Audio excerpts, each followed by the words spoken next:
신공항으로 선정돼 이미 기본 영역에만 70억 가까이 쓴 김해 운명에 제동이 걸렸습니다. 김해 신공항 계획은 상당 부분 보완이 필요하고 확장성 등 여러 미래 변화에 대응하기 어렵습니다.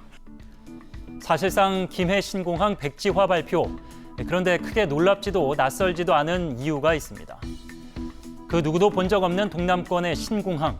그 역사는 지난 2003년 김해공항의 추후 포화 상태에 대비해 시작됐습니다. 이명박 전 대통령의 공약이기도 했죠. 밀양과 가덕도 중 어디에 지어야 효율적인가 고민 끝의 결론은 비록 신공항은 여건상 짓기 어렵다는 공약을 지킬 수 없게 된 것에 대해서 저는 개인적으로 매우 안타깝고 송구스럽게 생각합니다. 당시 결정에 더 분노했던 측은 여당이었습니다. 정부와 한나라당에 대한 국민의 신뢰를 무너뜨린 책임을 져야 합니다. 함께 분노했던 박근혜 당시 국회의원, 대통령이 돼선 이전 대통령과 달랐을까요? 현재의 김해공항이 영남권 신공항 입지로서 최적의 대안이라는 의견을 제시하였습니다. 가덕도는 건설 비용이 많이 들고 밀양은 접근성 문제가 있다는 이유에서였는데요.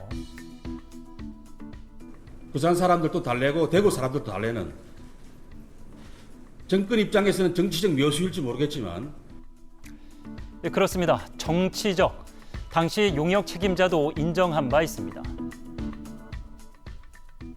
We consider that the risk for legal and political challenges for the new site.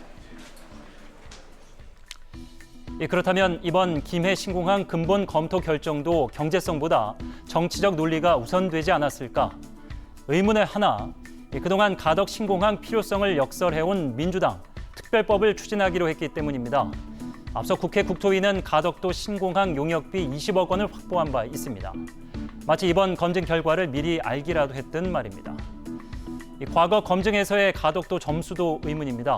경제성이 없다는 이유로 후보군 중 꼴찌였던 곳에 급부상, 과거 검증들이 잘못됐다는 얘기일까? 비용은 또 어떻습니까? 김해공항 확장에는 4조가량, 가덕도 신공항은 10조가 넘는 돈이 소요될 것으로 추정되는데 2030년 부산 엑스포를 유치한다면 건설 비용쯤은 아무 문제가 안 될까요? 그리고 마지막 의문은 5개월 앞으로 다가온 선거 때문입니다. 어떻게 하든지 부산시장 선거에서 덕을 보려고 무리하게 이런 변경을 추진하는 것 같습니다. 이 정치는 말이에요. 기본적으로 패밀리 비즈니스예요. 우리가 뭐 선거 하루 이틀 합니까? 네. 선거 때면 등장하는 지방공항 이슈. 정권 바뀌면 뒤집히는 결과. 이번에도 다를 바 없는 걸까? 그렇다면 국책사업의 신뢰성을 어떻게 담보할 수 있겠습니까? 그동안 단 한 번도 최고 입지로 꼽힌 바 없는 가덕도가 왜 최적지인지 선거용 매표 행위라는 지적이 억울하다면 더 분명히 증명해 주시기 바랍니다. 앵커 포커스였습니다.